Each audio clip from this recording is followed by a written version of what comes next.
ఏ ఆడోళ్ళని మొగోళ్ళే మోసం చేయాలనా? మొగోళ్ళని ఆడోళ్ళు కూడా మోసం చేయొద్దా?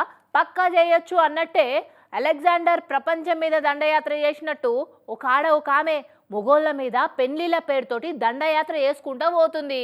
వన్ బ్యాడ్ డే ఇట్లా దొరికి దండయాత్రకు బేకిచ్చింది. మ్యారేజీలు స్వర్గంలో డిసైడ్ అయితే అనుకుంటారు కానీ అట్లా డిసైడ్ అయిన మ్యారేజీల రికార్డులను కూడా రీఎడిట్ చేస్తున్నట్టే ఉన్నది కదా గేమ్ వ్యవహారం చూస్తుంటే. ఒక్కసారికి పెళ్లి ఫోటోలు చూడురి, ముచ్చట అటెంక చెప్పుకుందాం. ఏంది ప్రతి ఫోటోలో ఆమె పక్కనున్న భర్తలు మారుతున్నారు కానీ ఈమెనైతే అసలే మారతలేదు అనే డౌట్ వచ్చిందా? మరి అదే కదా ఆమె టాలెంట్. 10 ఏళ్లలో 5గురిని పెళ్లి చేసుకొని ఇంతకు ముందున్న రికార్డులను బ్రేక్ చేసేందుకు పుస్తెలు కట్టించుకొని ఫుల్ కష్టపడుతున్నట్టున్నది. నిశాంతి అనే నిత్య పెళ్లి పిల్లగారు 2010లో ఫస్ట్ టైం మ్యారేజ్ చేసుకున్నదట. ఇక ఆయనతోటి ఓ బిడ్డ ఒక కొడుకును కూడా కన్నదట.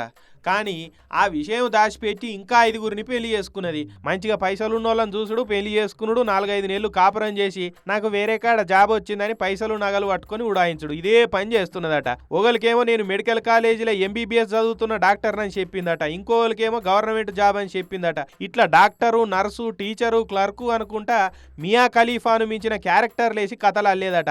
గట్లనే ఈ నడుమ మయిలాడుదురై జిల్లా సిర్గాలి కాడుండే శివచందర్ అనే సాఫ్ట్వేర్ జాబ్ చేసేటైనను దావకాన్లో పరిచయం చేసుకున్నదట. నాకెవ్వరు లేరని గ్రాండ్గా ఈ నెల 20 తారీఖు నాడు పెళ్లి కూడా చేసుకున్నది. ఇక ఆ ఫోటోలను ఇన్స్టాగ్రామ్లో పోస్ట్ పెట్టిండు ఆ శివచందరు. కథమాగో అక్కడ దొరికింది అమ్మగారు. చిదంబరంలో ఉండే నెపోలియన్ అనేటైనా ఆ ఫోటోలు చూసి నన్ను పెళ్లి చేసుకొని నా నగలు డబ్బు దోసుకొని పోయింది ఇదే కదా అని గుర్తుపట్టి ఆయన పోలీసు వాళ్ళకి ఫిర్యాదు అయ్యాడు. పోలీసు వాళ్ళు ఆమెను అరెస్ట్ చేసి వాళ్ళ స్టైల్ అరుచుకుంటే అన్ని వివరాలు బయట పెట్టింది. పైసలు నగల కోసం ఇట్లా మందిని పెళ్లి పేరుతోటి మోసం చేస్తున్నదని పోలీసు వాళ్ళు కేసు పెట్టి ఈమెను లోపడేసిరు. పాపం పెళ్లి చేసుకొని వారమన్నా కాలేదు. చేసుకున్న భార్య ఇంతకు ముందే మల్టిపుల్ హస్బెండ్లకు భార్య అని తెలుసుకొని ఆయన గుండె అయినంత పని అయిందట. పాపం అమాయక మొగోళ్లను మోసం చేసేందుకు ఆమెకు మనసు ఎట్లా వచ్చిందో కదా. చైనా వస్తువులకే కాదు నిన్నీయాల కోరి చేసుకుంటున్న పెళ్లిలకు కూడా వారంటీలు, గ్యారంటీలు, లాంగ్ లాస్టింగ్ డ్యూరబిలిటీలు ఉంటలేవు. ఏందో పోరి కలికాలం అంతా.